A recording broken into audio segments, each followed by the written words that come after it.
можно приготовить не только с рисом и с мясом. Вот, например, с лапшой и фасолью. Но сегодня я не пойду так далеко. Я приготовлю плов, в котором и рис, и лапша будут играть на одном поле. И в результате у нас получится великолепный постный плов.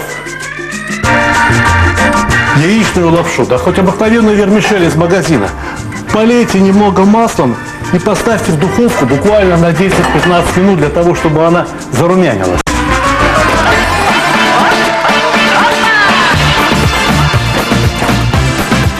Второй очень важный сегодняшний ингредиент – фасоль. Но начинаем мы обжаривать лук.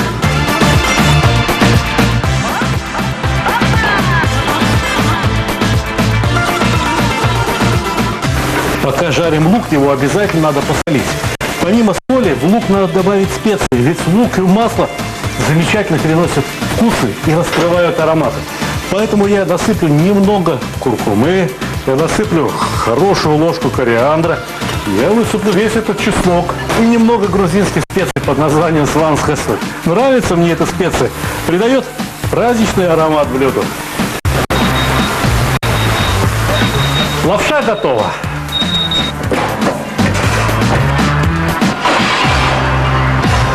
Зарумянилась лапша, стала красивая, запах издает замечательный. Пригодится. Ну вот и лук подрумянился и пахнет ароматно. Осталось только перемешать его с фасолью и отложить в сторонку.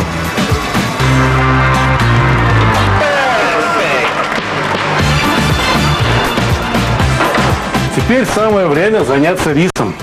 Если хотите, чтобы плов получился хороший, не только рис должен быть вкусным, но обязательно и вода должна быть тоже очень вкусная. Самая лучшая, которую только можете найти. Вода вот-вот вскипит, но прежде чем рис варить, надо казан приготовить.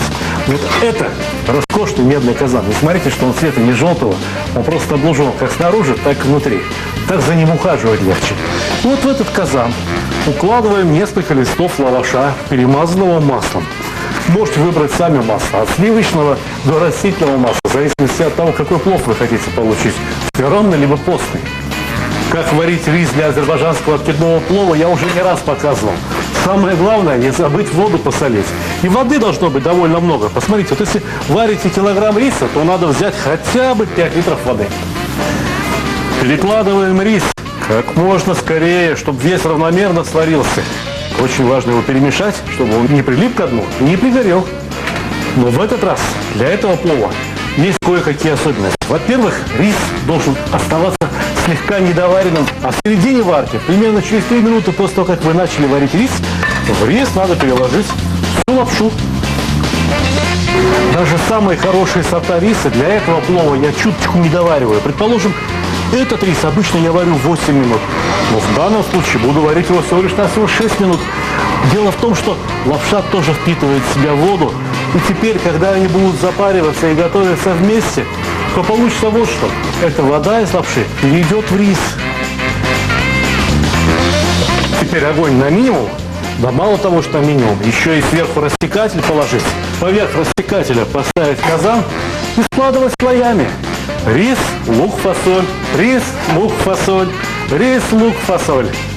Тепло в меди распространяется очень быстро, поэтому стенки у казана обычно бывают почти что такими же горячими, как и дно. Поэтому рис им надо укладывать горкой, повторяющей форму казана, но так, чтобы стенки казана риса не прикасались. Вот там внизу мы подложили лаваш, можно подложить тесто, то, что называется казмах. Вот это может соприкасаться с медью. А стеночки, там, где рис с медью, пускай не соприкасается, рис, пригорая, портит вкус плова. Сейчас лишняя влага из риса и из лапши будет испаряться. Для того, чтобы она не конденсировалась на крышке и не капала обратно в рис, для того, чтобы рис становился суше и, соответственно, легче, мы подкладываем под крышку обыкновенную салфетку. 4-5 слоев, не знаю во сколько, но это должно впитать всю лишнюю влагу в себя.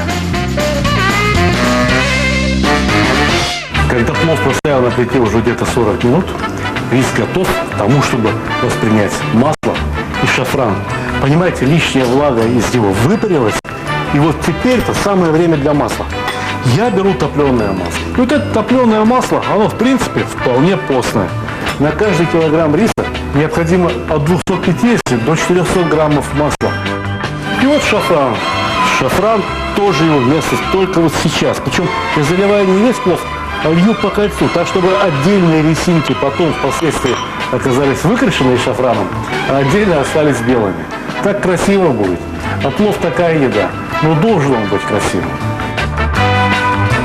И вот теперь еще раз накрываем плов и оставляем его постоять еще хотя бы 20 минут. Посмотрите, 40 минут и 20 – это час. Будет гораздо вкуснее, если плов простоит на плите 2 часа.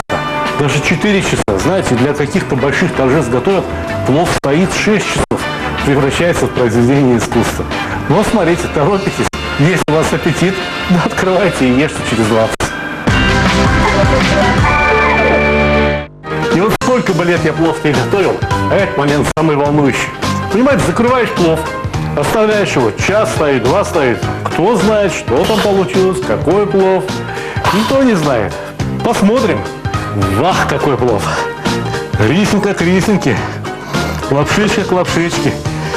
В принципе, несмотря на то, что этот плов постный, он достаточно сбалансированный. Понимаете ли, именно фасоль содержит белок, рис содержит углеводы, ну и легкие жиры в виде растительного масла здесь тоже есть.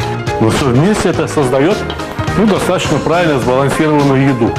А те, кто не хочет придерживаться поста, ради бога, приготовьте мясо, приготовьте шашлык, приготовьте хорошее тушеное мясо и подайте этот плов с пожеланием приятного аппетита.